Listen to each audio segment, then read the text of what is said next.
Welcome to a tour of our Venomous room here at Crutchfield Farms. I think my dad's already in here. We're going to go ahead and get started. Hi, welcome. I don't keep so many venomous snakes anymore, to be honest with you, as I have in the past. I keep a few North American venomous reptiles, which I'll show you here in a few minutes. But I'm primarily interested in breeding the Mangshan Vipers. I first learned of the existence of Mangshan Vipers in the very early 2000s, maybe 2006 or 2007. They weren't known to science until the early 2000s at all, and they were discovered in the Mangshan Mountains in China, but it's only the entire area where they occur in nature is only about 60 square kilometers.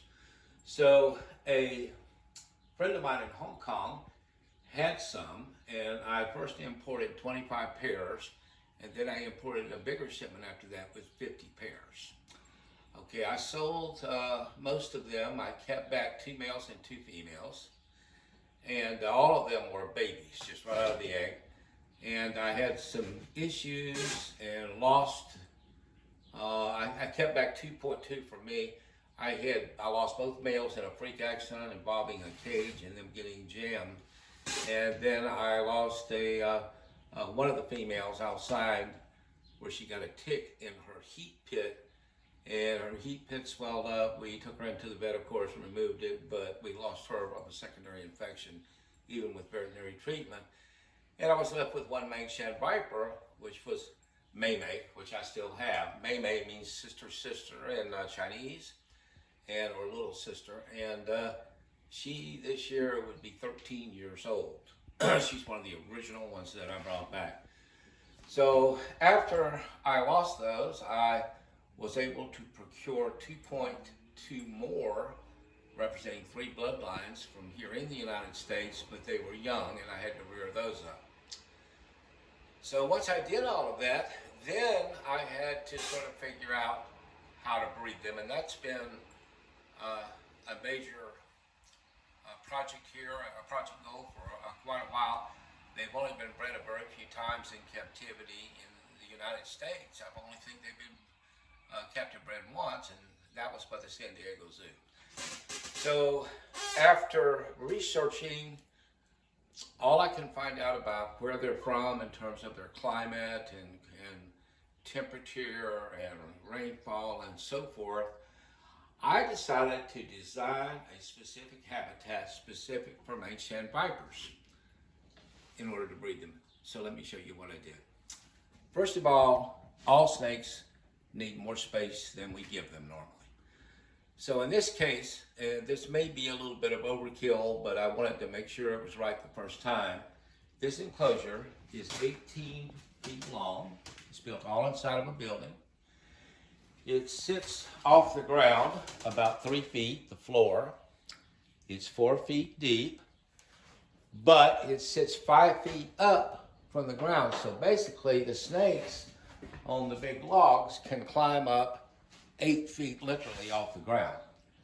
Now, if you look very close at the windows, you can see how heavily fortified they are with welded wire from the outside and metal and so forth, and more wire on the inside, and the glass is not there. So these snakes get actual rainfall and real sunlight. Now, I designed the doors, one door on the end and the other door right here, and I'll show you how that works. Because you want to make sure with big vipers like this that you have plenty of room to maneuver. So let me show you here. There's a big viper right there. You can see there may be one here, and there is. So let me show you the kind of an animal we're talking about. This is an actual Mangshan Viper. And this is a male. Cage furniture. Now we have the big piece of cork bark there and another piece there, because I have it here sort of between the two cages, because I can make this 2 cages if I want to, each of which is 9 feet long, by simply putting this down and locking it into place. But right now, we have it open so they can utilize all of it. So let's just walk on down. Let me secure this snake back.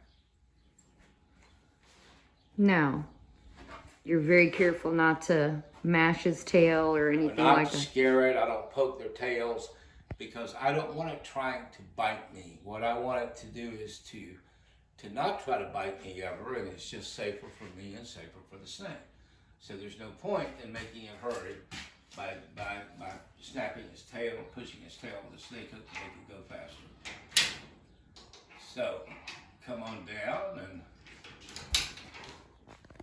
let's now you can see the other side is very similar to that. We do have in the window here, we have a sort of a basking platform there. And it's there because we have, in addition to them getting real unfiltered sunlight, they get UVA and they get UVB. Now, let me say this. What we do, the problem we have here is I'm not sure we could get them cold enough. That was my biggest concern.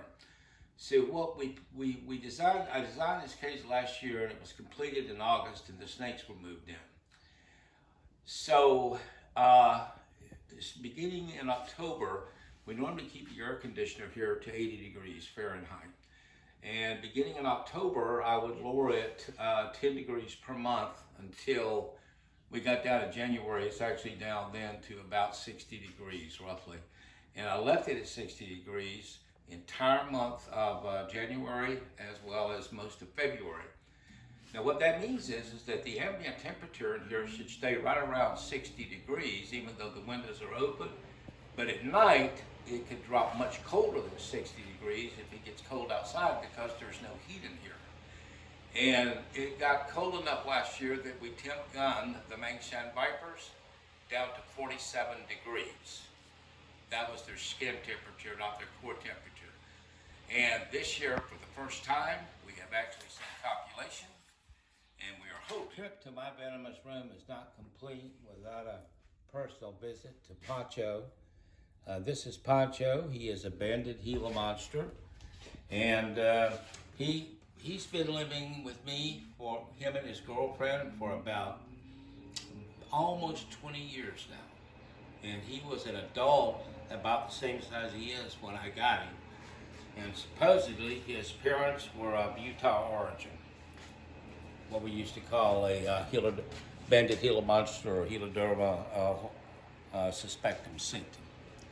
But anyway, I think of him more as a good friend than anything. And this is Pancho. He is